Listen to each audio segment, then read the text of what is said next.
Let me just remind us, though, why we are here. Why does this matter? Well, quite simply, women and girls are more likely than men and boys to experience harm online. And the scale and nature of this harm is, I'm afraid, vast. Women experience abusive messages, coercive behaviour, and targeted harassment every day as they try to go about their lives online. And our data at Ofcom paints a pretty bleak story, and you will all know this. So we have a quarter of teenagers regularly encounter content online that objectifies or demeans women. 3/4 of female journalists have faced online gender-based violent threats online. 3/4. 1/3 of child sexual exploitation and abuse now takes place online, and it's growing. And 4 out of 5 of the victims are girls. Now, we all know that technology, social media, search, gaming, brings amazing benefits as well. But as the tech keeps advancing, it also gives the bad guys more tools for those who want to abuse, many, including women and girls. American studies show, for example, that more than 95% of the use of new forms of deepfake tech is for deepfake porn, which is used directly to target and objectify individual women. And for some of the most vulnerable in our society, victims and survivors of domestic abuse, online sites and apps are just the latest tool that perpetrators will use to exercise coercive control and damage the lives of women and children. Now, for some of those affected, the individual harms can be incredibly profound and leave lasting psychological and emotional damage. But for very many women, freedom of speech on social media just isn't a reality for them. The abuse they experience or fear that they will experience means their voices are effectively silenced, and that reduces their opportunities to participate in public life and in many other walks of life. And it's also a societal issue. Online misogyny doesn't stay online. It has a tangible impact, influencing attitudes, behaviours, and even escalating into physical harm offline as well.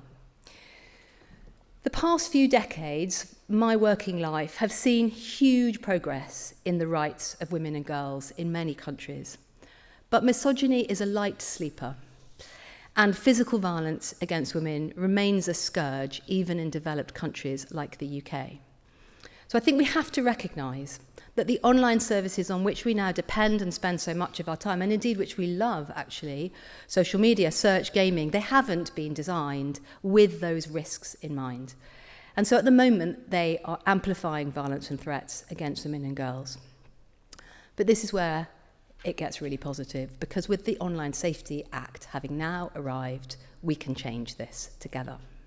And that's why we're here today. Now, let me just say a bit about the Act, because for any discussion about online safety, we always find it's useful to just go back to the top and talk about what's in it and what it does. And actually, in this context, what it does to protect women and girls. It became law just over a year ago, at the end of October 2023, and it is a major shift in the responsibilities on tech companies.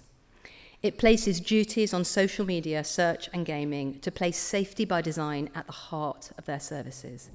They are required now to protect their users from illegal content, such as cyberflashing, illegal content and activities like cyberflashing, stalking, threats and abuse, controlling and coercive behaviour, grooming of children, and sharing of illegal child sexual abuse material.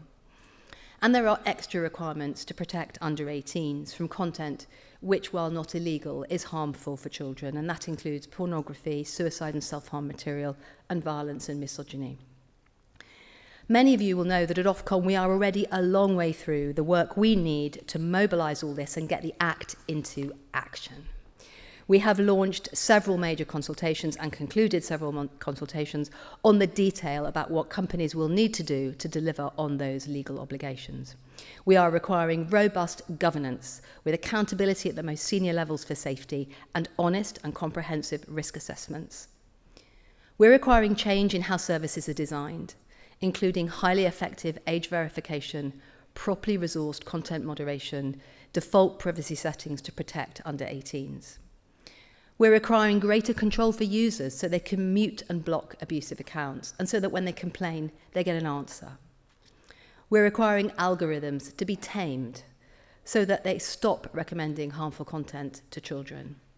And for the biggest firms, we'll be requiring transparency reports so that they are accountable to the public for the first time in a consistent way. So as 2024 draws to a close, the time for the industry to prepare is nearly over. 2025 will be a year of action. That's what we're expecting from the industry as the duties start to become enforceable in the new year. And Ofcom's been preparing our enforcement activity already, and we will be absolutely ready when the duties switch on to move into enforcement action. But enforcement is only part of the story. In passing the Act, our Parliament recognised that we need to be more holistic in thinking about how we empower and protect women and girls online. We need to look at the wider risks and think much more broadly about what needs to be done. So misogynistic speech is often not illegal, and we have to be really careful to protect freedom of expression when we're thinking of introducing new laws. But at scale, it can radicalise boys and young men. The pile-on culture that is so prominent on social media can border on harassment, even if it doesn't cross a line of illegality. And as I was saying earlier, it can prevent many women from exercising their freedom of expression or doing their jobs online. So Ofcom is required to produce guidance on the wider protections of women and girls, which include but go beyond the legal duties in the Act. We think this is one of the most imaginative parts of the Online Safety Act. It gives us so much flexibility to set new benchmarks and standards. We can be really ambitious here about what we expect and really ask a lot of ourselves and of the industry. We have prioritised this work in all our timescales. In fact, we brought it forward very recently, and we will be consulting on the guidance for the first time in February, so just in a couple of months. And because we want this to be ambitious and to really move the dial, we are creating it with you so that we harness all the expertise, the passion and the experience of the people in this room, the people online, and the organisations and the women that you represent. I think most of you will know that we're focusing on 4 areas where we're really going to do the detailed work for this guidance. And by the way, this will be the first draft of the guidance. This is not going to be a single moment, although the first moment is incredibly important.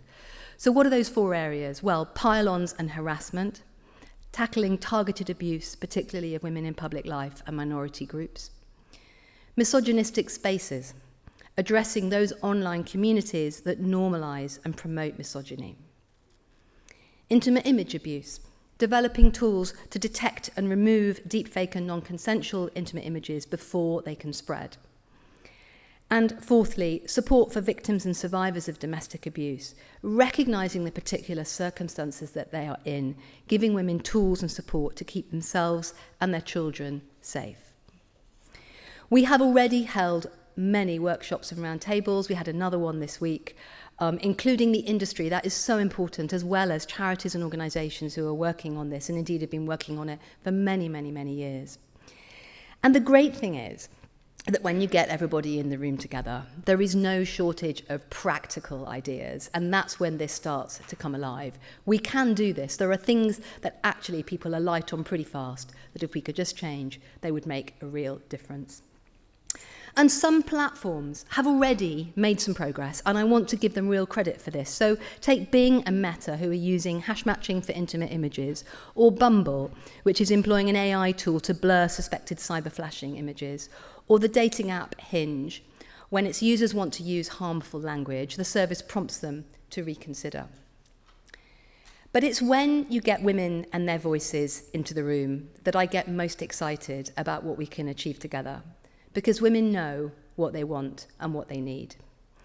I spent yesterday morning with Refuge, to whom I'm hugely grateful for all the work they're doing with us, but also for organising yesterday morning, talking to survivors of domestic abuse and coercive control. And hearing their stories makes me so grateful for their courage in telling us of their experiences, the experiences they're still living through. It also makes me angry when I hear about what they and their children are having to go through. But it's also inspiring because they are so clear about the practical steps that would help them. They want to be able to make their accounts private and secure easily, and they want those accounts to remain at the maximum level of privacy when any new features are added to the site or when the software is upgraded.